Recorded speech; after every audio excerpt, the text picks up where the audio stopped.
So let's get into our current events. I'm gonna make it quick. But That Charlie, thing you sent me, which I one? looked at the clip on the bullet impact.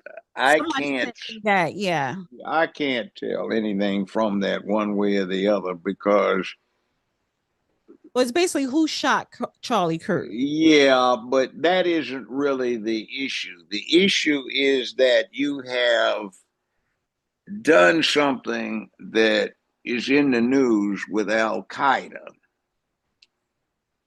That warning that U.S. security agencies have been sending out that there is an imminent terrorist threat right now, where Al Qaeda is not focusing on actually being the entity responsible for the activity, but to rely upon people that they have inspired to act as lone wolves. And see, lone wolf, a couple, several people, a little enclave, whatever the case may be. What has happened is that this rainbow cult I've been warning of has been inspiring people to do violent things because of their perceived underclass status. Mm-hmm. And that is going to be a very high threat to national security. We can't do anything to clamp down on free speech because that is per se a bad thing. But I've spoken before about the collateral consequences of having rights. There's always a downside. I throw that thing out about operating a motor vehicle on a freeway where the speed limit's 65. The slightest incaution can result in mutilation or death. The same thing, free speech and the rights that accrue to somebody being in a republic like ours are sometimes dangerous, but we have to put up with them because the consequences of restricting free speech are too draconian in their long term effects. But we need to start paying careful scrutiny using constitutionally permissive methods, constitutionally permitted methods to scrutinize what look to be threats to public security. And I think that rainbow cult merits that because this tranny association is getting dangerous. Well, I want to swing a little bit to the memorial, Charlie Kirk Memorial that was held Sunday, right? Over 200,000 people attended President Trump and the, basically all of his administration. And you know what? When me looking, I didn't watch the whole thing, but I was in and out. I caught some of the speeches, and what I found was, yes, it was a memorial, but I took away that was mobilizing. That was a movement. That's a machine. That is you have MAGA, but that is something bigger. That is a direct message to Democrats that the Republicans are going to be in charge for a while. It's And called M3, M cubed, MMM. Martyrs motivate masses. that's perfect. Yeah. Sometimes it's not a question of just a message, it's sometimes the messenger. And Charlie Kirk was a big guy. He was athletic. He looked like a pro football player. He had the masculine alpha image. And his method was a classic one that has appealed to humanity for a very long time. And they made a martyr of him. So martyrs motivate masses. That's well said. Perfect. Yeah. Um and when you look at majority of the speakers, they were politicians. His wife, she gave a really good speech, said she forgave the shooter. I guess, Christians, they feel as though that's the Christian thing to do. Me, not so much. However, they are making him into a martyr. I think he's going to receive the Medal of Freedom, Charlie Kirk. Yeah, but to see the thing was is that he's a young white guy the majority of the population currently is white. So what winds up happening is they made a martyr of a young white guy that had a broad appeal to a lot of people. So I know my son and some of his guys who'd gotten out of the Navy, they're all young black men. They were devastated by the assassination. So they looked to him as a way to bestow upon the Republic what they've experienced in the service, where it's like being on a football team. Your halfback or your running back may be white.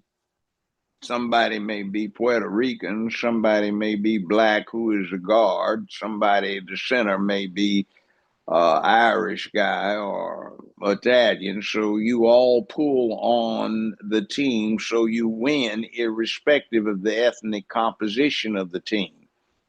So they like that, which was a reflection of the military, and they would like to translate that to the general society because it gets rid of a lot of headaches where people focus on ethnic causality, which may have influence, but is not necessarily the driving engine behind everything that gets done. And it gets tedious when it is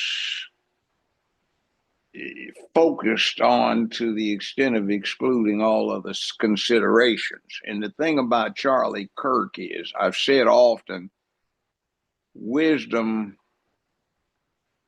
or truth has no face but truth itself. So we understand Pythagoras, who was a gay Greek guy, but what he came up with mathematically, we still use in the modern world quite often.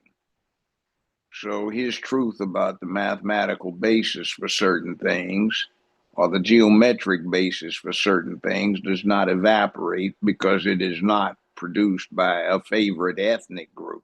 Same thing. Charlie Kirk said some good things, set forth some good principles. And what they're learning is he had an audience.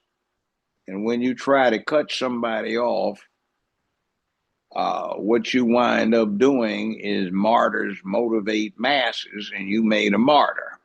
Mm-hmm.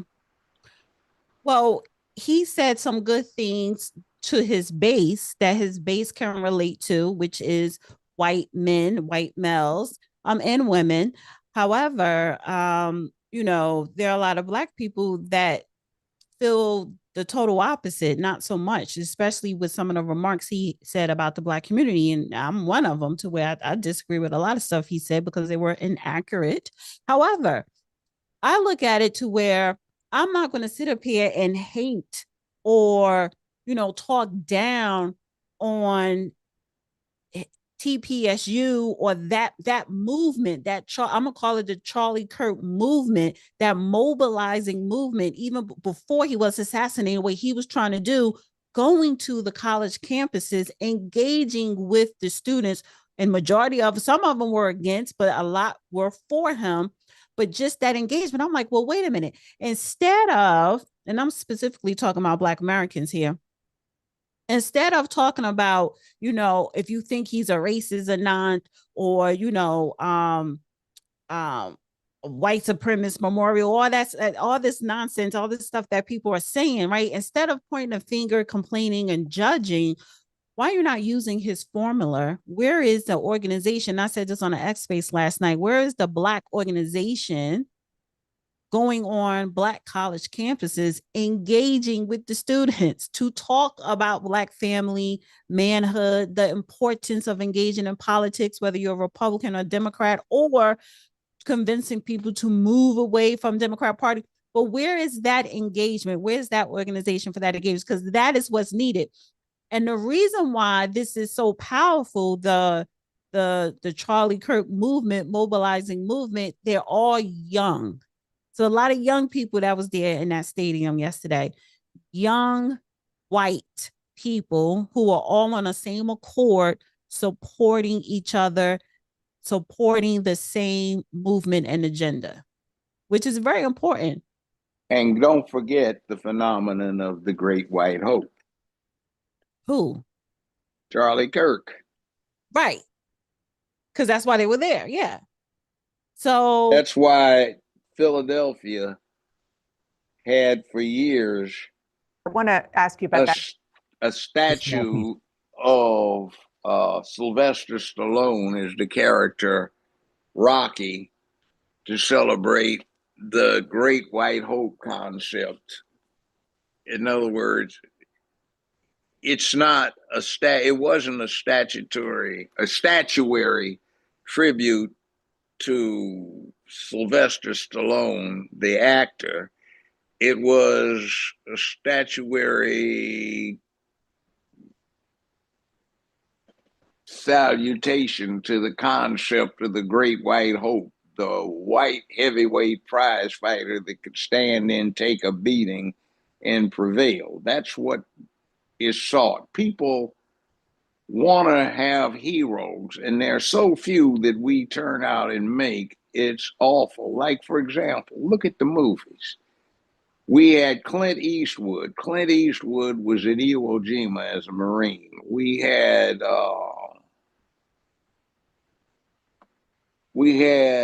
Audie Murphy, who starred in 41 Western movies. Audie Murphy was the most decorated soldier in U.S. history, military history. Won the Congressional Medal of Honor and every medal it was possible to be awarded. He was 5'6" and he was a real live badass. Look at Lee Marvin. Marvin got shot twice at Iwo Jima in World War II. So you've got all of these people that were in the movies that were real live heroes who actually had experienced something in the real world closely akin to what they were doing and the parts they were playing. mm-hmm. So we don't have anybody like that now. You know, the nearest thing we have as a hero is somebody that sinks in a 3-pointer with 2 seconds left in the game and the home team wins by 1 point. That's not really a hero. That's somebody that got paid a lot of money for what a lot of other people do as a sport. Right. Yeah. And only thing I'm saying is, stop complaining about Charlie Kirk and his message and And was it true? wait 1 second and start creating your message, your organization, your mobilization, right? Let's get to work. Never mind them. Let's get to work to raise up our younger generation. Well, you know what I hear too is most of the criticism I hear from some people is based on the fact that what Kirk was saying was not untruthful. What do you mean? In other words, you're bad mouthing somebody because they appear to be mad mouthing black people, but what they're doing is describing somebody you wouldn't want to live next door to you. Yeah, but for me, and you right, but for In me, other words, if what's that came cool about if that came out of a black person's mouths, it will be received differently to black people. I got it, but see, However, this is where I'm coming from with that.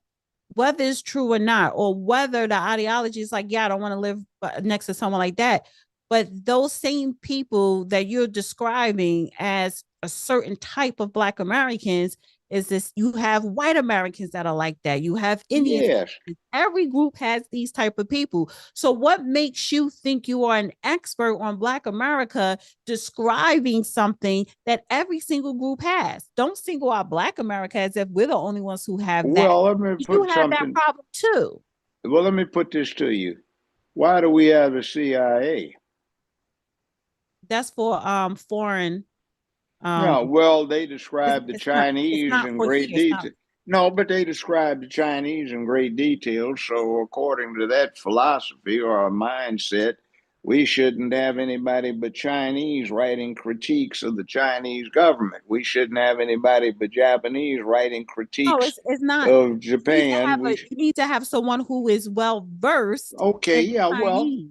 Why can't a white man be as versed in what happens in the black A white world as man, black folk? but that's my point. A white man can, but the problem with Charlie Kirk, he was not that white man who was Well, well hold on, versed hold in on, hold on, hold on. black culture or black Okay, history or hold on. anything with Black America. Hold on a second.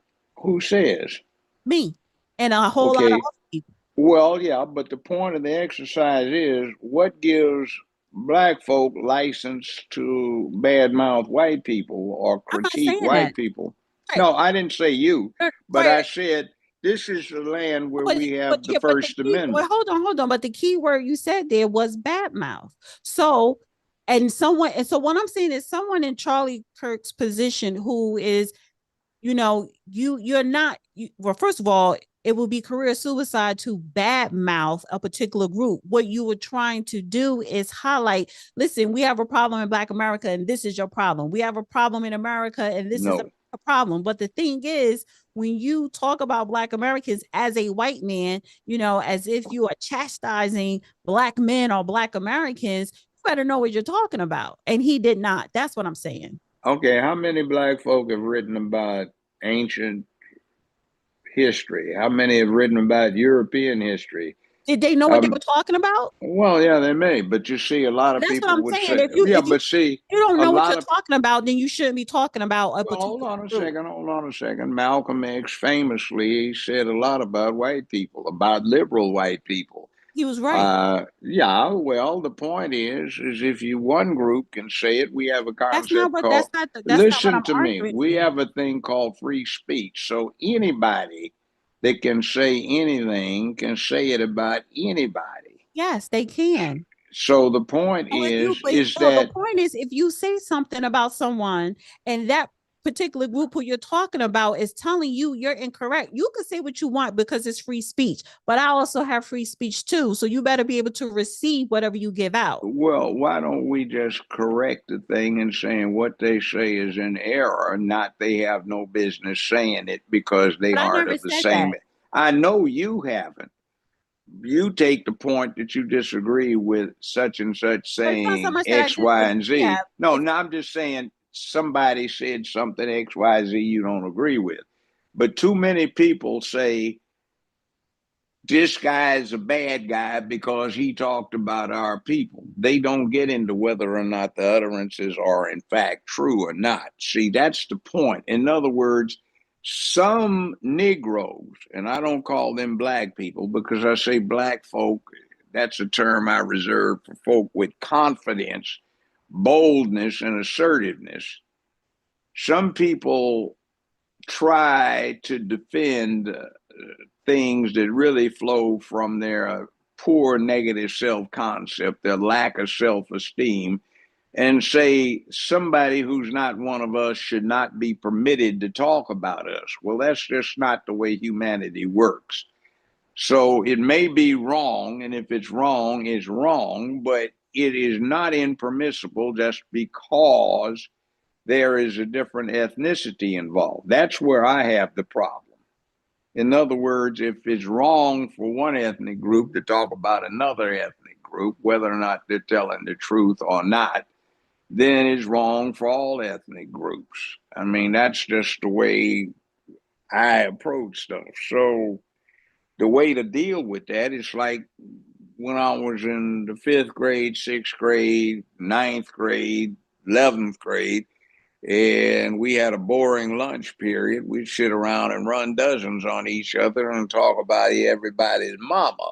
So the way to deal with that was not get mad. It's just develop your wit, cause so you can talk about the other guy's mama, then he's worse than he's talking about yours. But So, nowadays so they want to fight somebody. He talk about my it's not mama. right, Well, but yeah. it's not so much fight, but and then so when you take that analogy and place it in a political arena or Charlie Kirk's arena, he did engage in debate. And so instead of, well, he's no longer here, but when he was here, instead of saying, oh, he's a racist, he's this, well, engage in debate and discussion with him, but that's so if you're not doing that, then you're just repeating a cycle of just pointing fingers.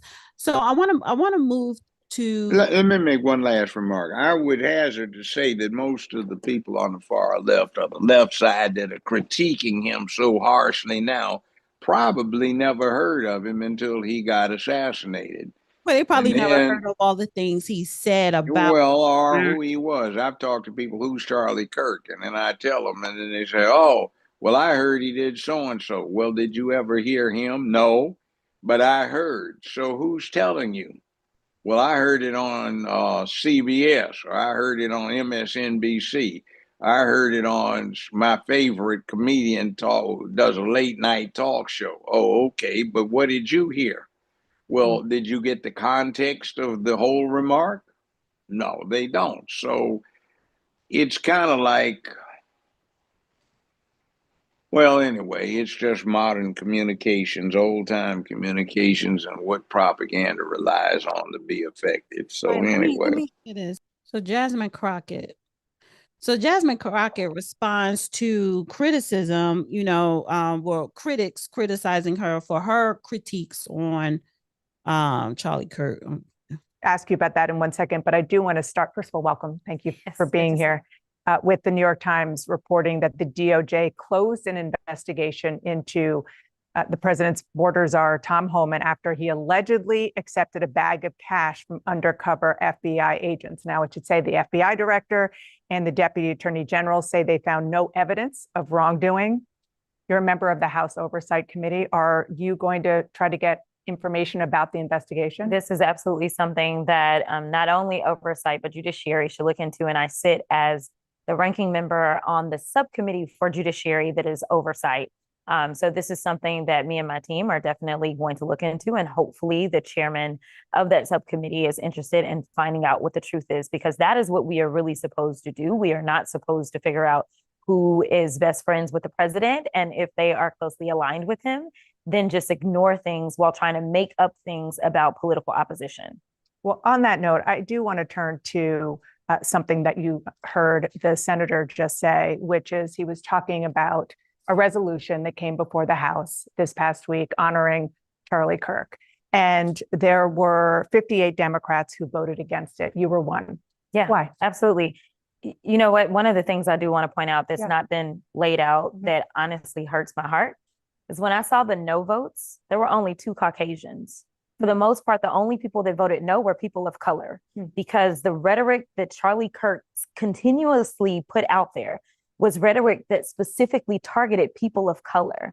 And so it is unfortunate that even our colleagues could not see how harmful his rhetoric was specifically to us. And I can tell you that a month prior to him passing away, he had actually gotten out on his podcast. I wasn't aware of this at the time, but he got out there and he was talking negatively about me directly. So if there was any way that I was going to honor somebody who decided that they were just going to negatively talk about me and proclaim that I was somehow involved in the great white replacement, yeah, I'm not honoring that kind of stuff, especially as a civil rights attorney, and understanding how I got to Congress, knowing that there were people that died, people that were willing to die, that worked to make sure that voices like mine could exist in this place. So to me, just like we wanted to make sure that those Confederate relics were taken down, the idea of a new age relic being propped up was something that I just could not subscribe to.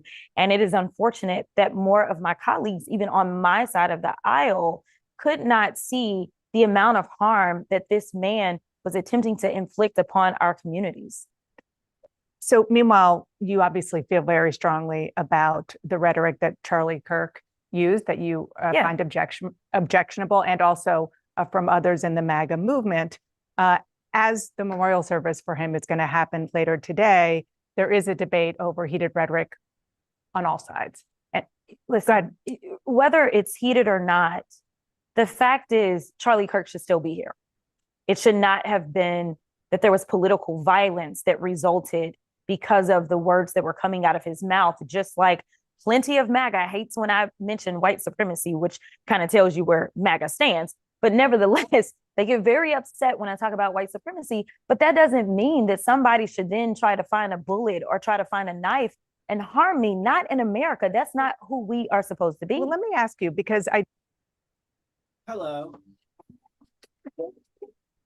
She is somebody that appeals to ignorant Negroes, not educated black folks. She's a little boule negress who is an aspiring plantation mammy, third floor bed wench.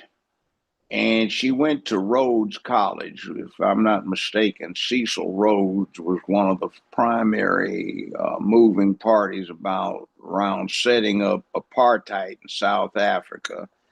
And she went to Thurgood Marshall Law School. Okay. By the way, Rhodes College is in Memphis.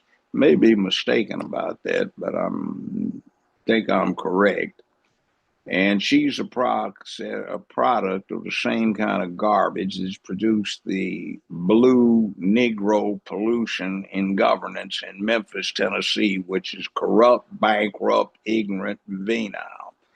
She is appealing to Negro ignorance to try and advance her position. And I hope the redistricting efforts in Texas are successful in excluding her from any further office, because her coon-skinned, coon-headed Crockett mess needs to go. She is an embarrassment to black folk who have done so much over the decades and centuries to advance the black cause. She is a plantation mammy in the making. Now, that's from somebody who's black, and she can run with that. So I'm not Charlie Kirk. Let me play this. You can wave all the flags you want to, but I am telling you right now that the most unpatriotic people that we have in this country are MAGA and this president. We are the real patriots, and it is time for us to take our flag back and show people what America is about. You can't say that you love the Constitution while decimating it with every single stroke of a pen for an executive order, while decimating it, while you are disrespecting our troops that have signed up to protect our freedoms, not just here, but abroad. And then you're taking people's freedoms away using those exact same troops. You can wave all the flags. She and her little blue bunny party set up the precedents to establish a fascist mode of governance. They're the ones that campaigned on restricting free speech. They're the ones that started this mess about hate speech. They're the ones that started the vote cheat thing. They've been trying to destroy masculinity in the republic. They've been trying to put little sissies in sports bras and panties in the girls' restrooms, locker rooms, and in girls' sports. They're the ones that are trying to put these tranny freaks in front of preschool children, kindergarten children, elementary, junior high, and high school children, and convert them to a sick cult. They're the ones that have been trying to convert the country to that. They're the ones that are trying to subvert elections, spread a doctrine that nobody has duty, honor, obligation, responsibility, accountability. They're the ones that are trying to push a doctrine of emotional compliance with one's worst emotive urges instead of dealing with being logical, rational, reasonable, analytical, detached, and objective. They've been pushing essentially everything that most cultures throughout the world's history have been trying to get away from, but they've been pushing it. They're for licentiousness, license, they're for decadence, depravity.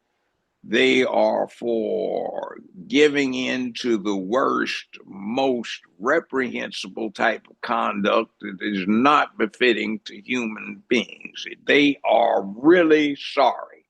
They are representative of a culture in politics that was set in place 200 and some years ago to promote and expand slavery. And they used the sorry, sick methodology that came out of that to switch from the product of King Cotton to producing acolytes for Queen Rainbow. Now, it's not healthy. I am using that language because it is accurate language. When we see the consolidation of power, when we see them trying to chill speech of jokesters, when we're seeing all of this, that is a playbook out of Hitler, and I won't deny it. I am using that. You're the part of the sorry blue coalition that set this up. How dare you? I recall what you were saying just 3 years ago when you were trying to restrict free speech, when you were one of the prime movers in setting the precedent, woman. So what are you complaining about when they take a page out of your notebook? I understood what was kind of pushing them there. And so I do want people to know that just because someone has committed a crime, it doesn't make them a criminal. That is completely different. Being a What the hell do you call it? About your mindset. Committing a crime can come for a lot of different reasons. I understood what was kind of pushing them there. And so I do want people to know that just because someone has committed a crime, it doesn't make them a criminal. What the hell do you think it makes somebody? Wait, let it finish. Has committed a crime, it doesn't make them a criminal. That is completely different. Being a criminal is more so about your mindset. Committing a crime can come for a lot of different reasons. Let me play this one. Oh boy. Black folk all the time, and somebody was the child of a preacher. Listen, most Black people are not Republicans simply because we just is like, y'all racist. I can't hang out with the KKK in them. That's really what it is. But when we think about who we are as Black people and we think about where we come from, most Black people have very conservative values, right? But the reality is that, like, we just can't side with like the neo-Nazis in them. We're not dealing with y'all like that, right? Excuse me, but historically, the Klan has been an instrumentality of the Democratic Party. The Republican Party, when it controlled Congress, introduced the Klan Act, the Knight Riders Act.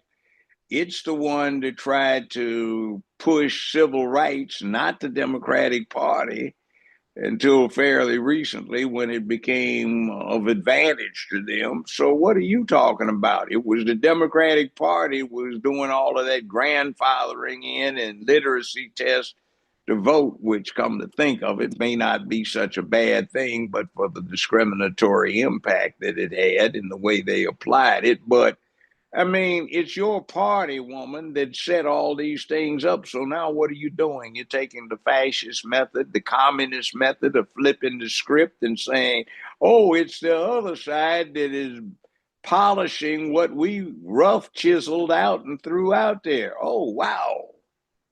So that's Jasmine Guy. You know, She's an idiot. You got me saying Jasmine Guy. I mean, Jasmine Crockett. Just remember coonskin head with her weave. Well, I'm getting coonskin mixed up with Ketanji Jackson, but Davy Crockett wore a coonskin cap. Yeah, Davy Crockett. Just remember Crockett and coonskin.